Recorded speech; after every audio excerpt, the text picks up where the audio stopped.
Hi, welcome to my art and fiction channel. I'm Adele and today I'm going to be sharing with you a short story called The House Visitor.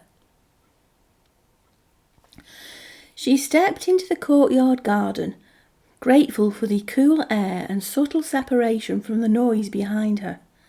She inhaled deeply, glad to shrug off the synthetic fug of too many perfumes worn by too many overheated bodies in too small a space. Here, the amber warmth of this Indian summer's evening filtered through the lush leaves of a rampant grapevine entwined around overhead beams. The ragged fingered leaves cast tremulous shadows over dub-grey covels and white-painted, curly-framed iron chairs set between generous terracotta pots of ferns, lilies, and big leafy plants whose names she did not know. A spray of laughter broke behind her as guests spilled into the dreamy kitchen in search of more sweet pastries. She tried not to resent them. They had as much right to be here as she did, more, as they were genuine friends of their host, while she had accepted the invitation only so she could look inside the house she'd admired for years. It was the kind of home seen in glossy interior design magazines, each room a stage set, each perfectly angled photograph a peephole into a lifestyle beyond the means of most who bought such publications.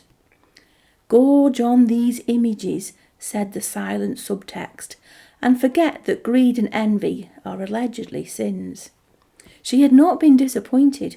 The house was as lovely inside as she had imagined when she had walked past it on her way to the university course, which had led to the job which had led to this party. Being here felt like a backhanded gift. Here's your degree, and as thanks for your diligence, you can visit your dream house this once.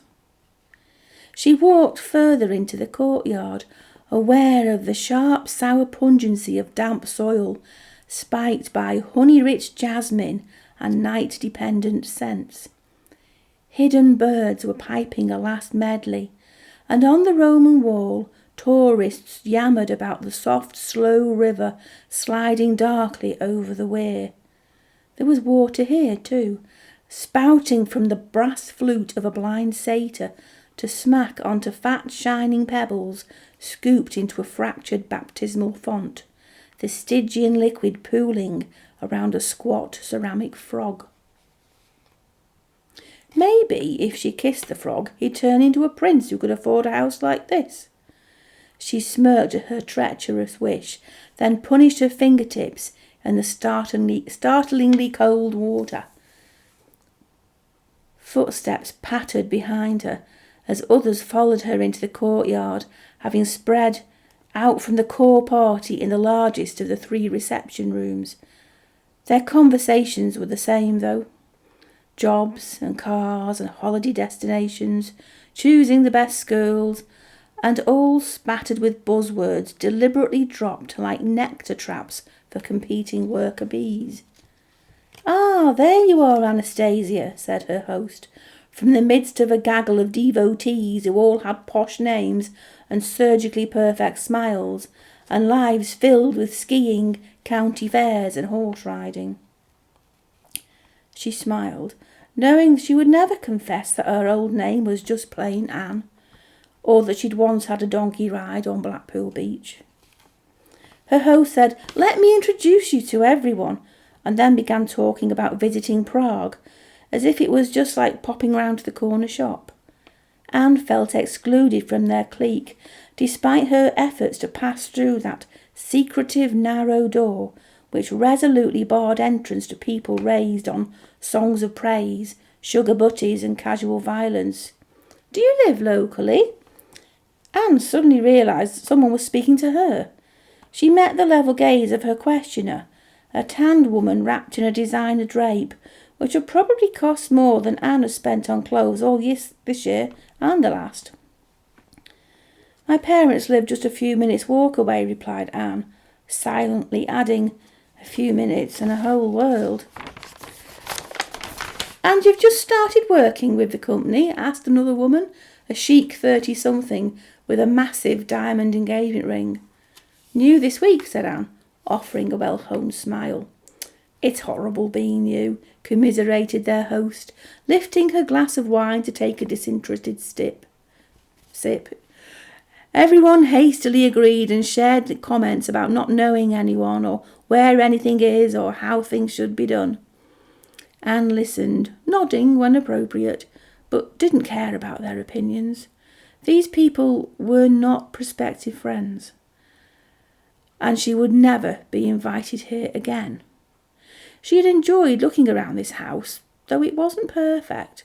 She had noticed the broken encaustic tiles on the hall floor, and the ominous crack zigzagging up the chimney breast, and the way the minstrel's gallery bowed when anyone walked its length to admire the glass case of vile taxidermy specimens, including a peacock whose tail feathers had fallen off. Their precious world was crumbling, and they didn't even know it, thought Anne. All this would change on Monday at 9 a.m, when she was scheduled to announce the closure of the British arm of the company for which they all worked. Alternative employment was offered, but involved relocation to Central Europe. It wasn't Anne's fault. She was just the messenger sent by the head office in Geneva, where a wonderfully modern apartment awaited for her. She felt deliciously traitorous. With a faint smile, she listened to them blathering about au pairs, loft conversions and Clermont-Ferrand, while the sun slipped below the horizon. On Monday, she would steal their dreams, then fly to meet her own. Well, I hope you enjoyed that little sombre story. If you do, click the subscribe button in the corner and leave me some comments, and I'll see you all next week. Okay, bye.